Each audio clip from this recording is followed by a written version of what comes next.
সমস্যা নেই, যে বাদ দেওয়াটা খুব একটা ন্যাচারাল প্রসেস, বাট তিনি কিন্তু আমাদের সাথে গালাগালি করছে এবং একটা সময় তিনি বাস্টার্ড বলে সম্বোধন করছে। আমার প্রশ্ন হলো, আমরা কি জাতীয় দলে খেলি, আমরা কি বাস্টার্ড শোনার জন্য?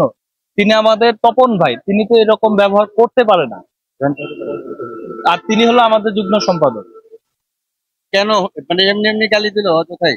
না, আমরা যখন আমাদের দল ঘোষণা করা হয়েছে, আমরা তখন তাদের কাছে জানতে চেয়েছি, আমাদের যে সেক্রেটারি জিয়াদ ভাই ছিলেন ওনার কাছে গেছি এবং আমরা খুব বিনয়ের সাথে কথা বলছি, ভাই আমাদেরকে যে বাদ দেওয়া হয়েছে এটা কি আসলে ন্যায় হয়েছে কিনা, যদি ন্যায় হয়ে থাকে সেক্ষেত্রে আলহামদুলিল্লাহ, আর যদি আপনারা আমাদের সাথে অন্যায় করে থাকেন সেক্ষেত্রে অবশ্যই আপনাদেরকে বিচারের আওতাধীন আসতে হবে, হয় আমাদের কাছে হোক আর না হয় আল্লাহর কাছে আপনাদের বিচারের আওতাধীন আসতে হবে।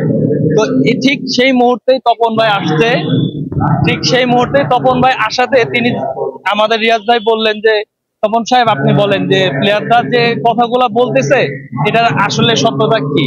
তো তিনি বলল, না, ইন্দোনেশিয়াতে যেসব ঘটনাগুলো ঘটেছে সেগুলো ওখানেই শেষ। তো যেহেতু সেখানে দুজনেই কথাবার্তা হচ্ছে, রিয়াজ ভাই তখন বলল, আচ্ছা ঠিক আছে তোমরা বাদ দাও, এই কথা এখানেই শেষ করো। তো আমরা ওই সময় বের হয়ে যাচ্ছি, তো সেখানে আমাদের কাউসার স্যার ছিলেন, তারপর সান্ডা ভাই ছিলেন, বাইজিৎ ভাই ছিলেন। তো যেহেতু তোনারা আমাদের বড় ভাই, আমাদের বিকেএসপি কোচ ছিলেন, আমরা তাদের সাথে হ্যান্ডশেক করার জন্য গেছি, তারা সবাই করে, বাট তপন ভাই নারাজ হন, বল না আমি হ্যান্ডশেক করব না। আমি বলতে চাইলাম, ভাই আপনি ইন্দোনেশিয়া তো আমাদেরকে বেয়াদব বলছেন, জাস্ট রিজন ছিল আমরা প্লেয়ারদের পরে কথা বলছি যে খাবারের সমস্যা, আপনারা ঠিক মতো প্লেয়ারদের যে টিএ বিল সেগুলা দেননি, এগুলা বলার কারণে উনি অনেকটা উত্তেজিত হয়ে যায়, যার কারণে তিনি গালাগালি শুরু করে এবং একটা সময় তিনি বাস্টার্ড বলে দেন। এখন চাওয়া